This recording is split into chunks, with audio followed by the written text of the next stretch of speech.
everyone. I am Priyan Patrins Pelado, a Level 1 nursing student of the University of the Visayas. And in this video, I will be performing my return demonstration for unoccupied bed making, postoperative or surgical bed making, and occupied bed making. So the first procedure that I will be performing is the unoccupied bed making. Bed making is defined as the act of arranging bed linens accordingly on a bed to prepare for a client's occupancy. An occupied bed could either be closed or open. Open, unoccupied bed is where the top covers are folded back to make it easier for the client to get in. And closed, unoccupied bed, which I will be performing, is where the top covers are drawn up to the top of the bed and under the pillows. So the purpose and significance of bed making is 1. To promote client's comfort, and 2. To provide a clean and neat environment for the client. Before we begin with our procedure, we always have to prepare the things and the equipment that we need. First is a mattress in a bed, a pillow,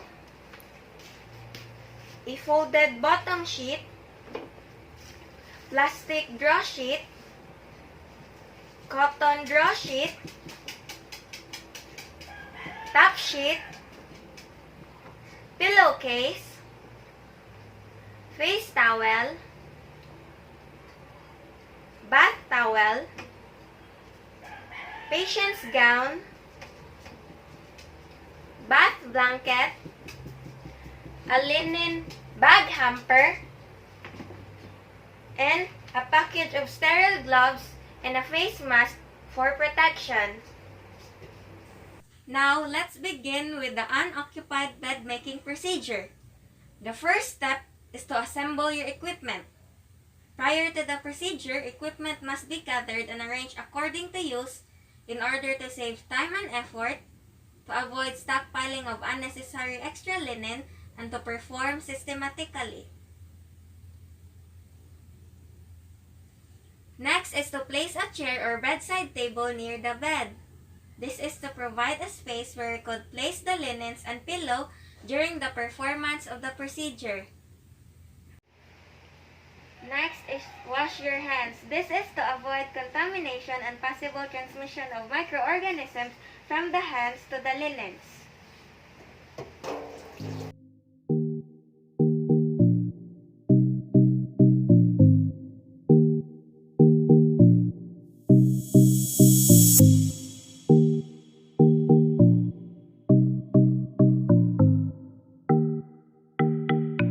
The next step is to put the pillow on the chair or bedside table.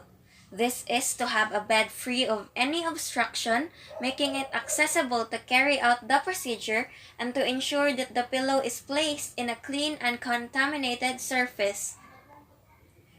Next is stack the bed linens on the chair or over bed table in the order in which you will use them. This is to be organized, systematic, and efficient in applying the bed linens and to avoid misfolding and contaminating the fresh linens during the procedure. Next is adjust the bed to the highest horizontal position. This is to keep good body mechanics. This provides comfort and accessibility in carrying out the procedure and minimizes stretching, bending, and reaching that may lead to possible muscle strain. Next is fold the bottom sheet lengthwise and place it on the bed. Place the center fold of the sheet in the center of the mattress from foot to head. Place the large hem to the head of the bed. Put the small hem at the foot of the bed even with the edge of the mattress. This is to ensure that there will be enough hem of the bottom sheet to be tucked under at the head of the mattress to remain sheet securely in place, especially when the head of the bed is elevated, and the center fold of the sheet is placed in the center of the mattress to allow us to spread and open sheets evenly and easily in the preceding steps. Now we open the sheet. Rough edges of the hem should now face down toward the mattress and away from the client, because rough edges can cause discomfort to the client and breakdown of skin. There should be 18 inches of the sheet to tuck smoothly and tightly under the head of the mattress. The sheet must be well tucked under the head of the mattress to keep the bottom sheet in place and secure proper coverage of the mattress. Now, we make a mitered corner. Pick up the edge of the sheet at the side of the bed, 12 inches from the head of the mattress. Place the triangle on top of the mattress. Tuck the hanging portion of the sheet under the mattress. Hold fold at the edge as you bring the triangle down over the side of the mattress. Tuck the sheet under the mattress from head to foot. This is to ensure that the corners of the sheet that is tucked under the mattress is neat, flat, and not bunched up or wrinkled because it can cause discomfort to the client. Mitered corners also make bed neat and pleasing to the eyes. Stand and work entirely on one side of the bed until that side is finished. Completing one entire side of the bed at a time saves time and energy. Now, fold in half and place the plastic draw sheet 14 inches down from the head of the bed. Tuck it in. The plastic draw sheet should be placed 14 inches down from the head of the bed, which is approximately near the genital area of the client, to protect the bottom sheet and the mattress from possible body discharges. Now, cover the plastic draw sheet with the cotton draw sheet and tuck it in.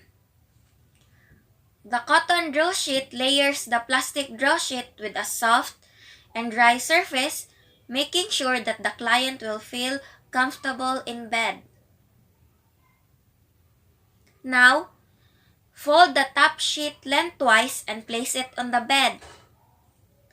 Place the center fold on the center of the bed from the head to the foot. Put the large hem at the head of the bed even with the edge of the mattress. Open the sheet with the rough edge of the hem up, fan folding half to the center of the bed.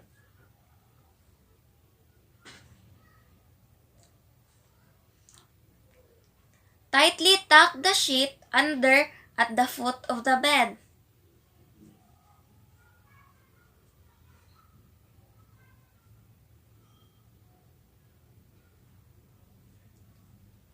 Make a mitered corner at the foot of the bed.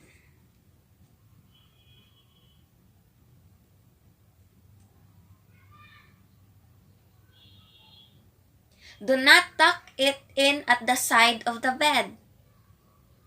The top sheet is placed in bed to serve as a blanket that provides comfort and additional warmth to the client. Now we go to the other side of the bed.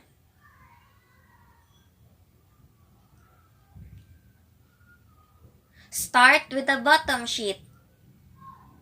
Pull the sheet tight to get rid of all wrinkles.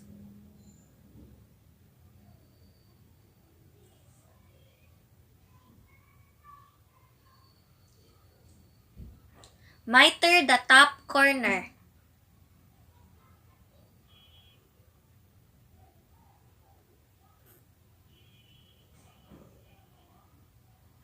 Pull the plastic draw sheet tight and tuck it in. Now, pull the cotton draw sheet and also tuck it in. Now, straighten up the top sheet.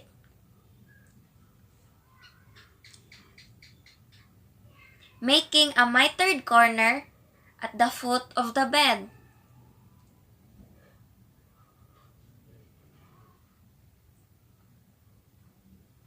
Miter the corner of the blanket and miter the corner of the bedspread.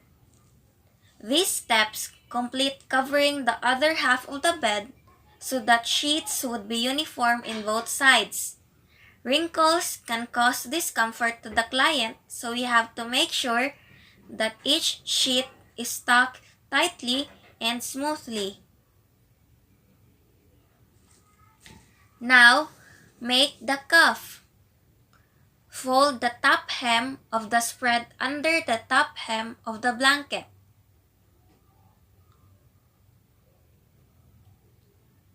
Fold the top hem of the sheet back over the edge of the spread and the blanket to form a cuff.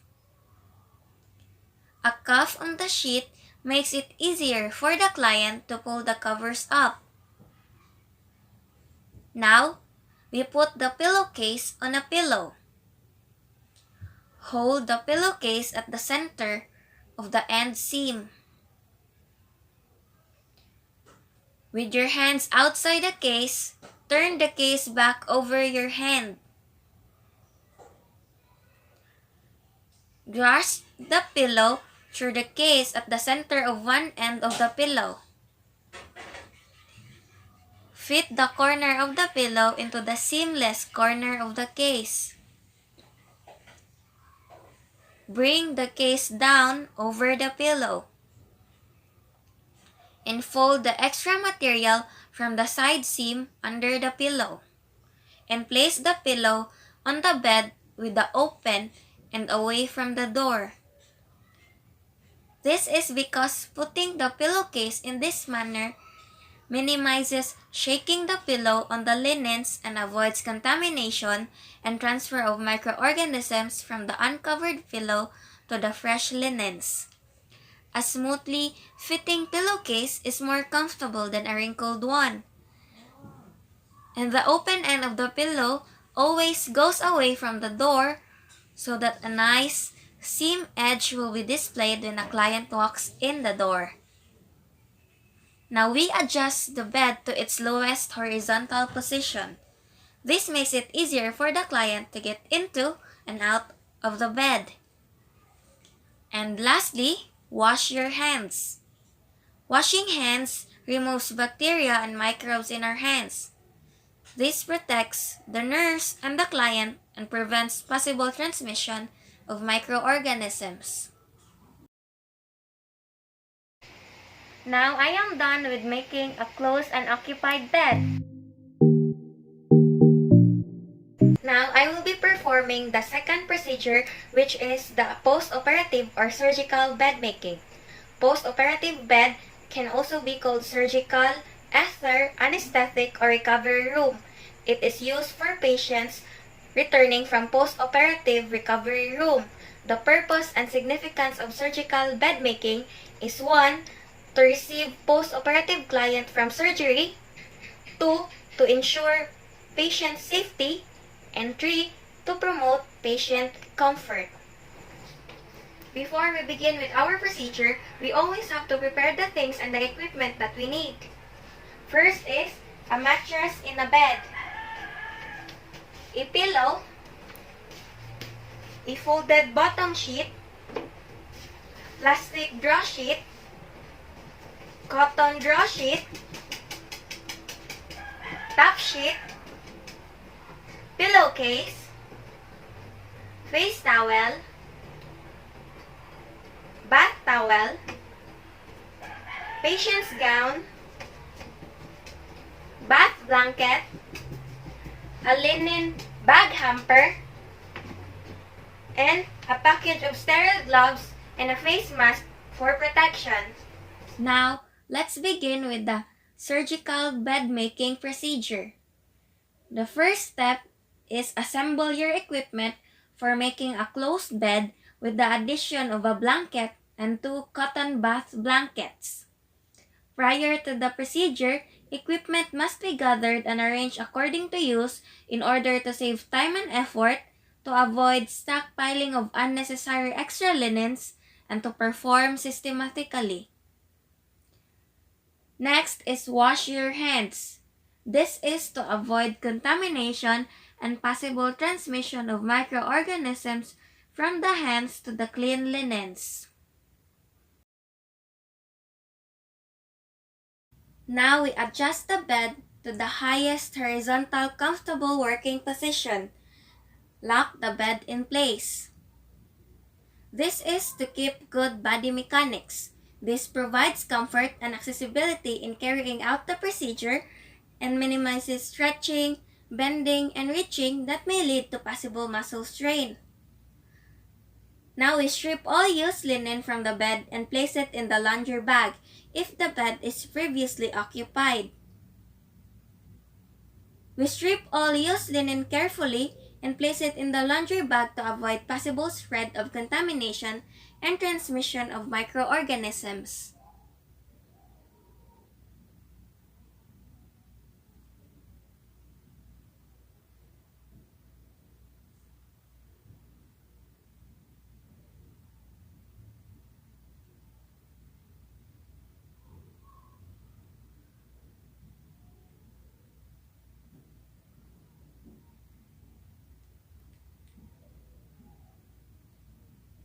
Now we make the bottom part of the bed.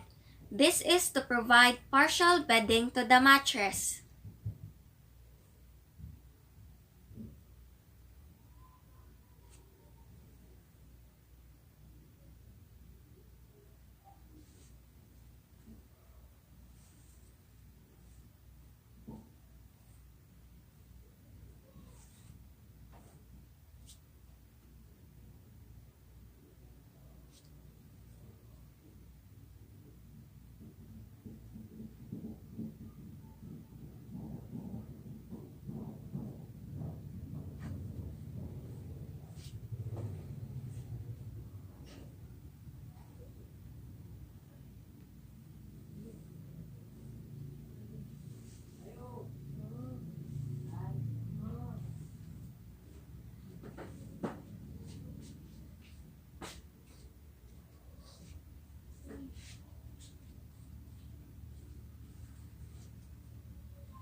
Now we spread one bath blanket across the bed on top of the draw sheet and bottom sheet.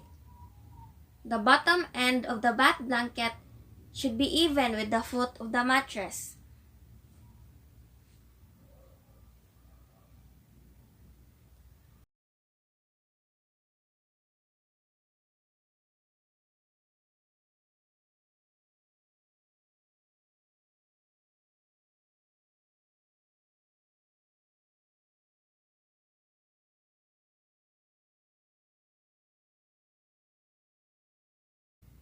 Tuck the edge under the mattress on your side of the bed. A bath blanket provides additional warmth and protection to the patient.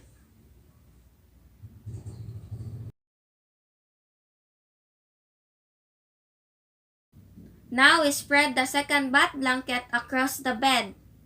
The upper edge should be about 6 inches from the head of the bed.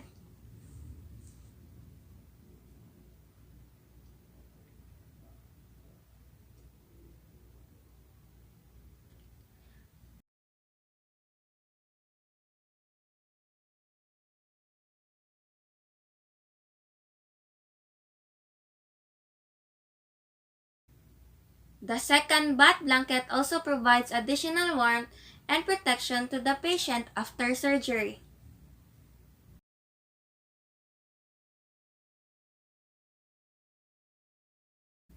Now we put the top sheet, the regular blanket, and the spread on the bed. Do this the same way as when making the closed bed, but do not tuck them in at the foot.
By not tucking the foot of the top sheet, it facilitates smooth transfer of the patient because tucking the top linen at the foot may hinder the patient to enter the bed from a stretcher.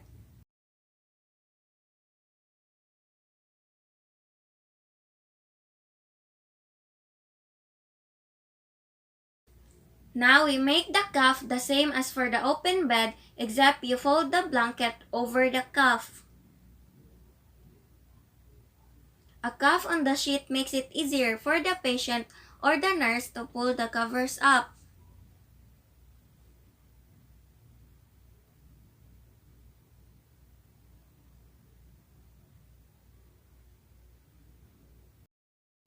Now we go to the side of the bed where the stretcher will be in place. This because we will make an open side of the bed in which the stretcher will be in place to facilitate easy and efficient transfer of the patient when it arrives from the operating room. Now we grasp the top bedding at the side with both hands. Fold the bedding across the bed so the folded edge is even with the far side of the mattress.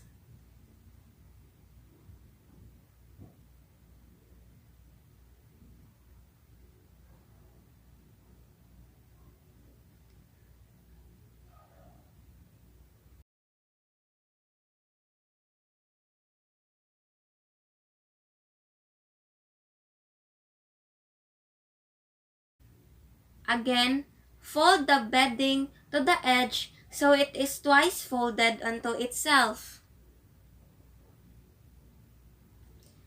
This is to create an open side of the bed.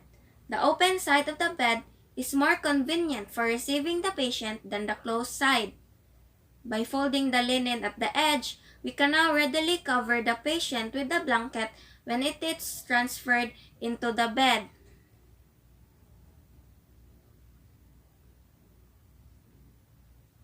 Now we put the pillow into the pillowcase.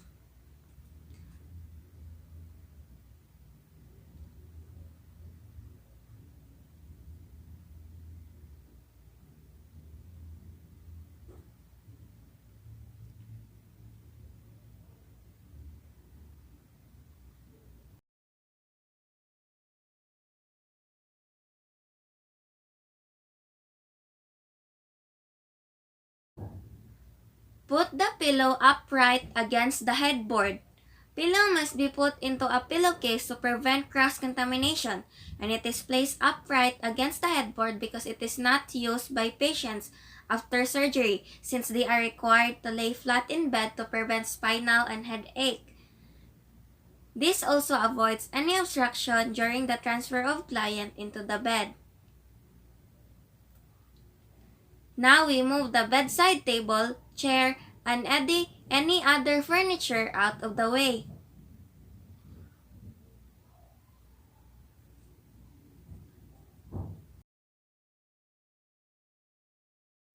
The bedside table and other furniture must be moved away from the stretcher spot to facilitate easy transfer when the patient arrives from the operating room.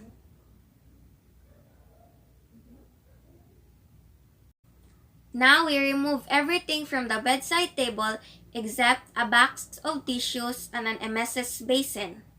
Unnecessary objects in the bedside table must be removed to give more space for important ones such as a box of tissue, an emesis basin for patients' vomitus and other discharges. Now we bring an IV pole into the room and place near the head of the bed out of the way.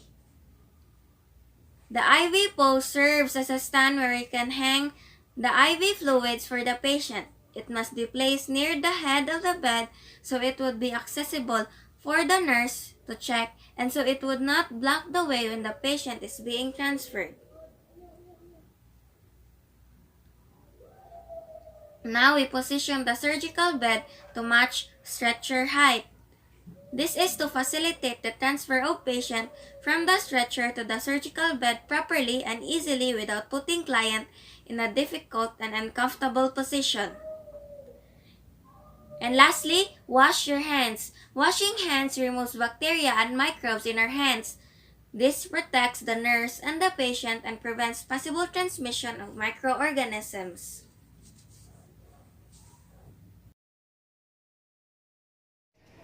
Now, I'm done performing the post-operative or surgical bed making. Now, I will be performing the last procedure, which is the occupied bed making. Occupied bed is made when a patient is unable to or not permitted to get out of the bed.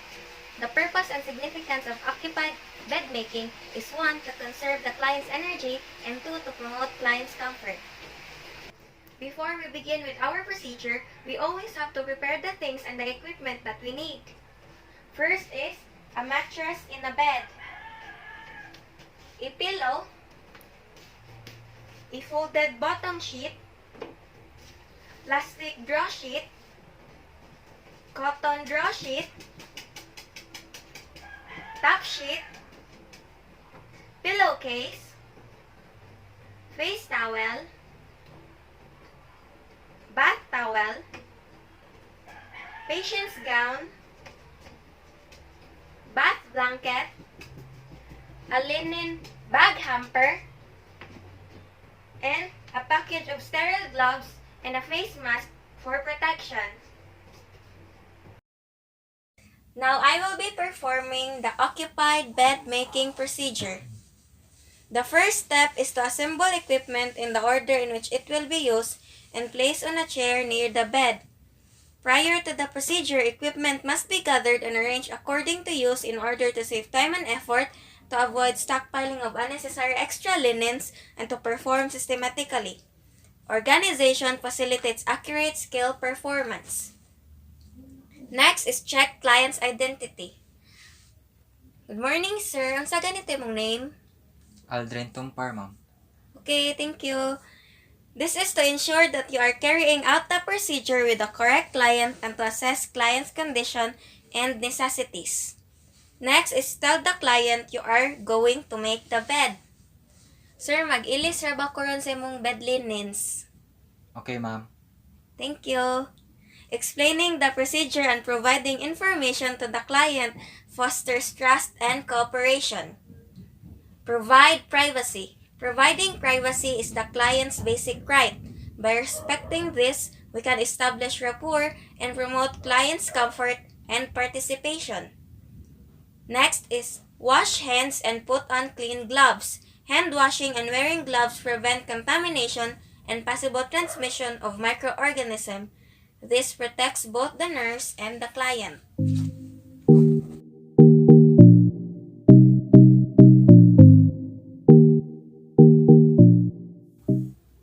Now we raise the bed to a comfortable working height and lock in place. Keep side rails up. Adjusting the bed's height keeps good body mechanics and minimizes stretching, reaching, and bending that may lead to muscle strain. Locking the bed in place would prevent the bed from rolling out of place, and keeping the side rails up would ensure that the client would not fall on the other side of the bed when changing the bed linens. Loosen all the sheets around the entire bed. This makes it easier and convenient to remove linens from the bed.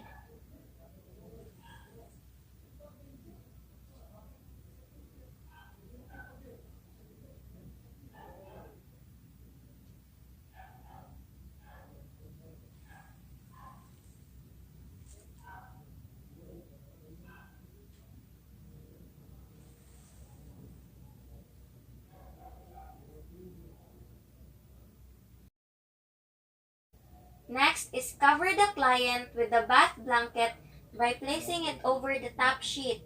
Without exposing the client, remove the top sheet from under the bath blanket. The bath blanket will protect client's privacy and provides sufficient warmth temporarily when that top sheet is removed.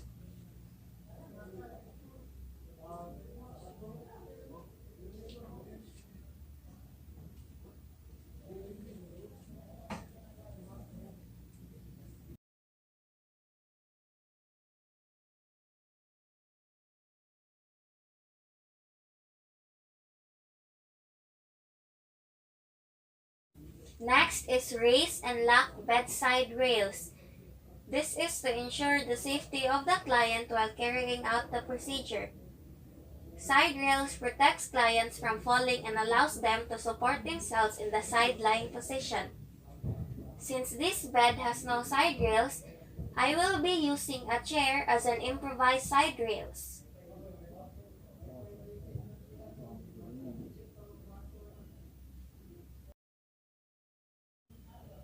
Next is adjust the pillow. This is to provide comfort to the client.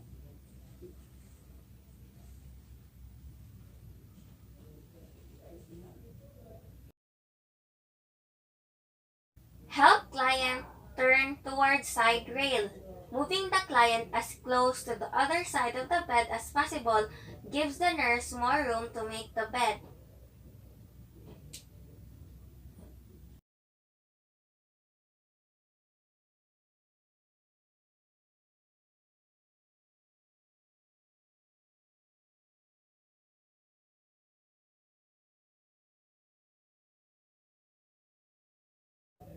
Now, fold the cotton draw sheet toward the client and tuck it against his back.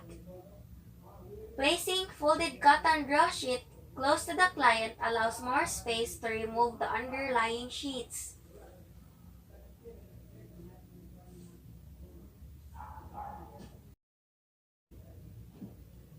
Next is fold the plastic draw sheet toward the client and tuck it against his back. Tucking folded plastic draw sheet against the back of the client also allows more space to remove the underlying soiled bottom sheets and replace it with clean ones.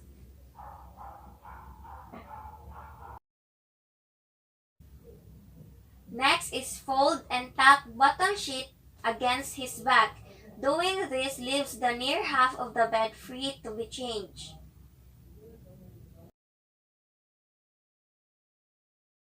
Now we take the large clean sheet and fold it in half lengthwise. The large clean sheet will serve as the bottom sheet, so it must be folded half lengthwise to cover the half side of the bed that is free.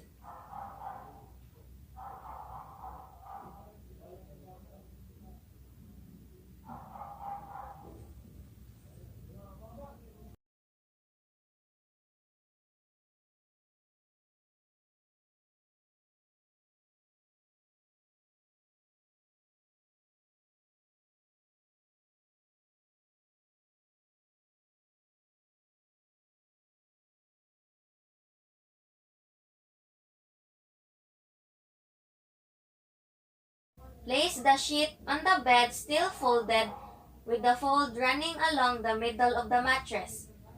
The small hem end of the sheet should be even with the foot edge of the mattress. Fold the top half of the sheet toward the client. Tuck the fold against her back. The folded sheet must be positioned properly so it would keep in its place, and it must be tucked against the client's back so it would make to the other side of the bed when we open and spread the sheet. Next is miter the corner at the head of the mattress. Tuck in bottom sheet on your side from head to foot of the mattress.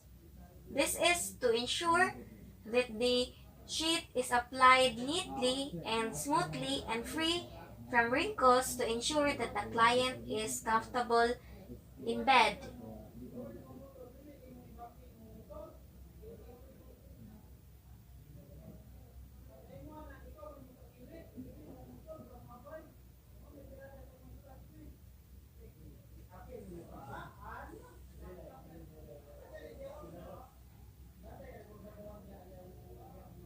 Now we place the clean plastic draw sheet.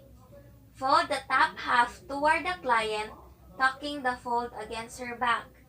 The clean plastic draw sheet will protect the bottom sheet and mattress from possible body discharges. By folding it in half and tucking it under the client's back, we can assure that it would make to the other side of the bed when we open and spread the sheet.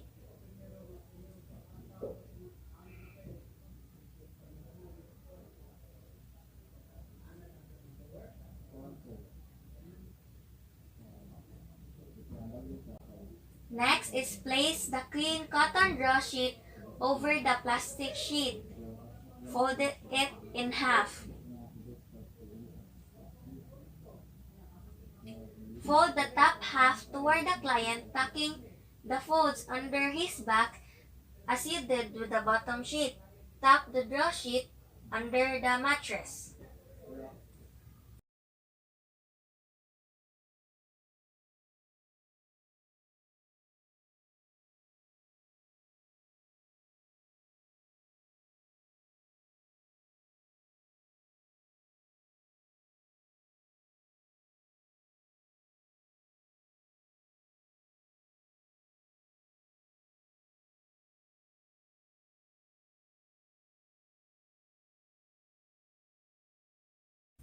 The clean cotton draw sheet will provide a clean, dry, and comfortable surface. By tucking it in the mattress and under the client's back, we can assure that it would make to the other side of the bed and it will not slip out of place.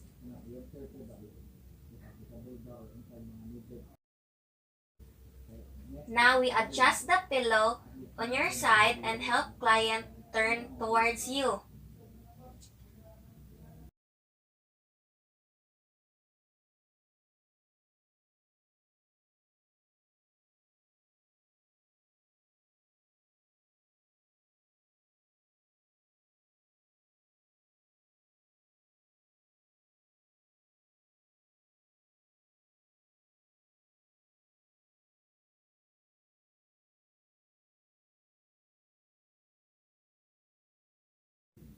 Moving the client to the clean side of the bed allows the nurse to make the bed on the other side.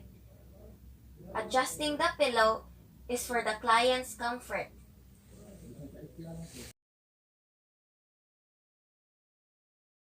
Now we raise the bedside rail on your side of the bed and lock in place. This is to ensure the safety of the client while making the bed on the other side.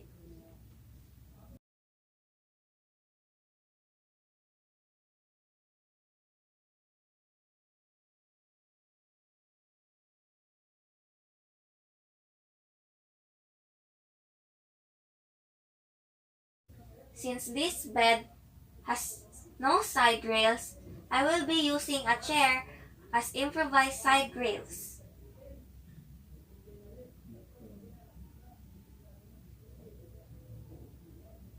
Now go to the opposite side of the bed. This is to make the other side of the bed conveniently and with better access.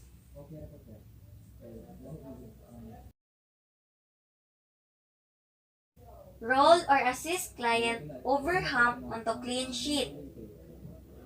Assisting client in rolling over to the clean side of the bed gives them extra body support and allows the nurse to make the bed on the other side.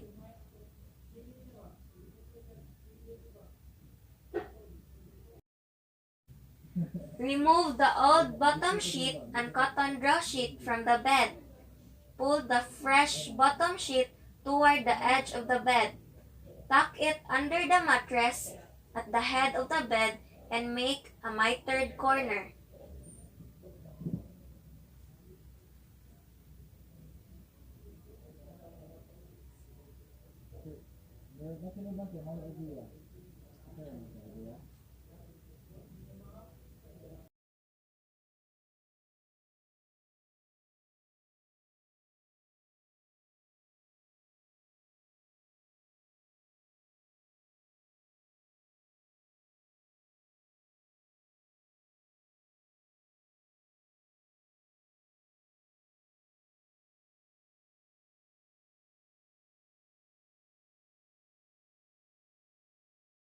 Then tuck the bottom sheet under the mattress from the head to the foot, pulling firmly to remove wrinkles.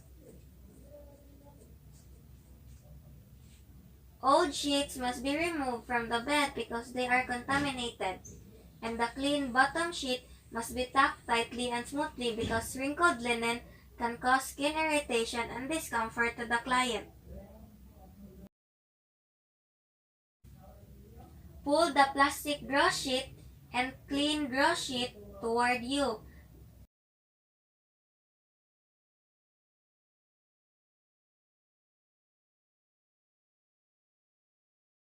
This is to assure that there is no excess wrinkled draw sheet left under the client's back or at the center of the bed.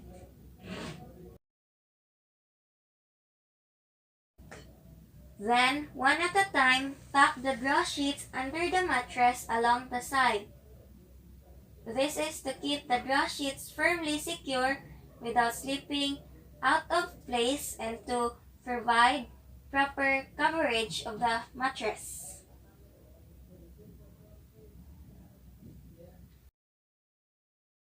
Be sure to pull all the sheets tight as you tuck them in for a tight foundation. This is to avoid disorganized and wrinkled linen and to provide firm and even edges tucked under each side of the bed to ensure the ease and comfort of the client. Now we adjust the pillow and have the client turn on her back, loosening the back blanket as she turns.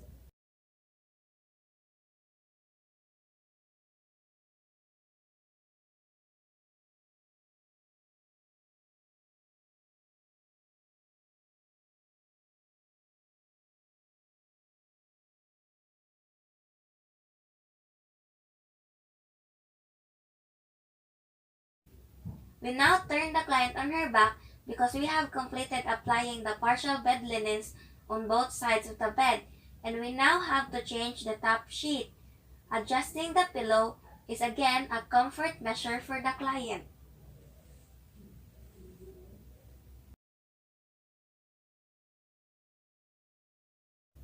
Next is change the pillowcase and place the pillow under the client's head.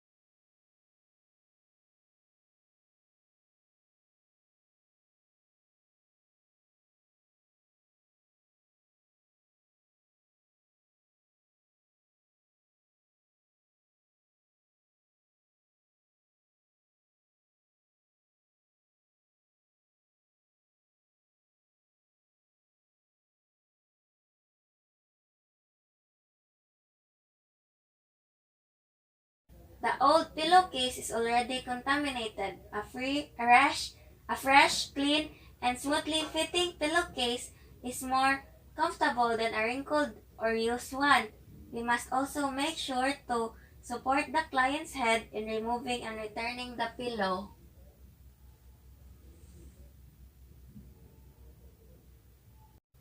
Next is spread the clean top sheet over the bath blanket with the wide hem to the top. Remove the bath blanket without exposing the client.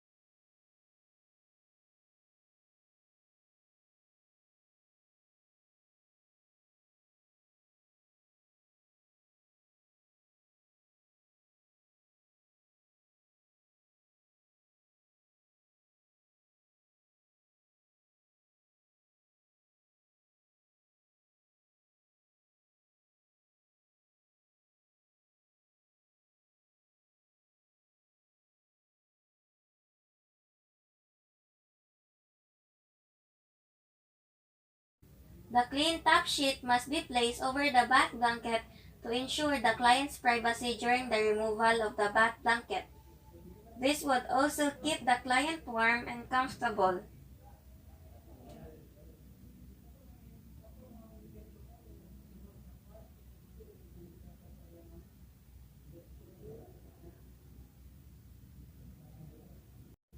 Next is tuck the clean top sheet under the mattress at the foot of the bed.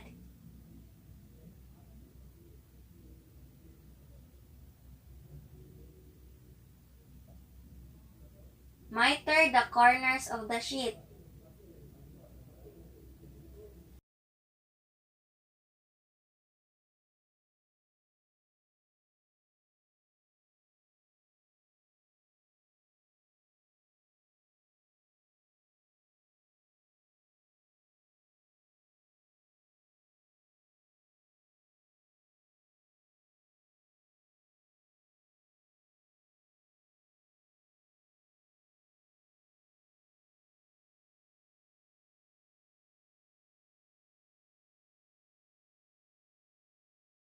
This would secure the top sheet, prevents it from slipping out of place, and provides neat and tight corners.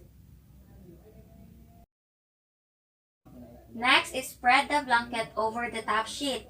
The blanket provides additional warmth to the client.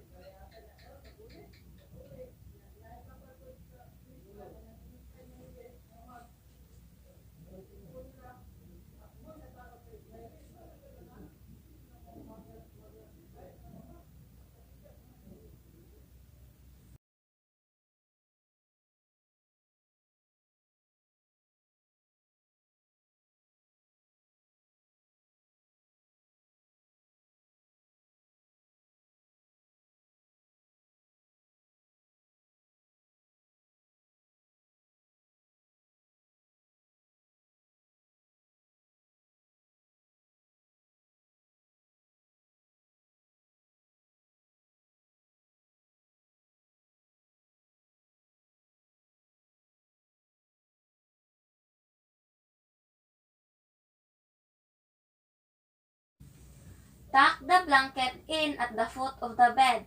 Make a mitered corner with the blanket.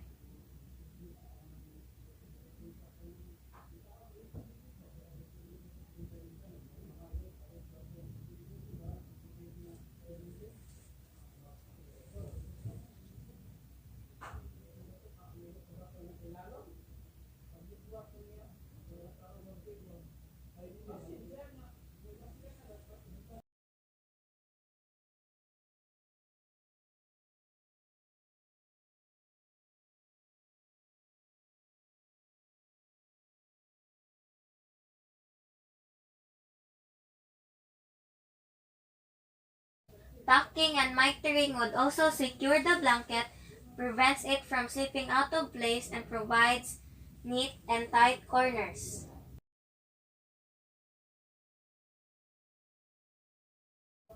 Now, make the cuff. Fold the top hem edge of the spread over and under the top hem of the blanket. Fold the top hem of the top sheet back over the edge of the spread and blanket to form a cuff.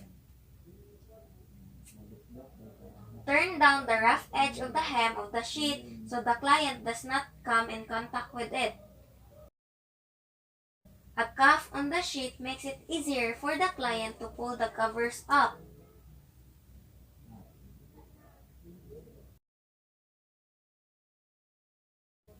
And lastly, bag and dispose of used linen in the laundry hamper.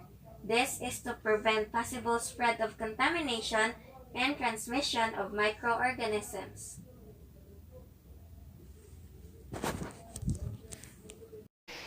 And that ends my return demonstration for unoccupied bed making, postoperative bed making, and occupied bed making.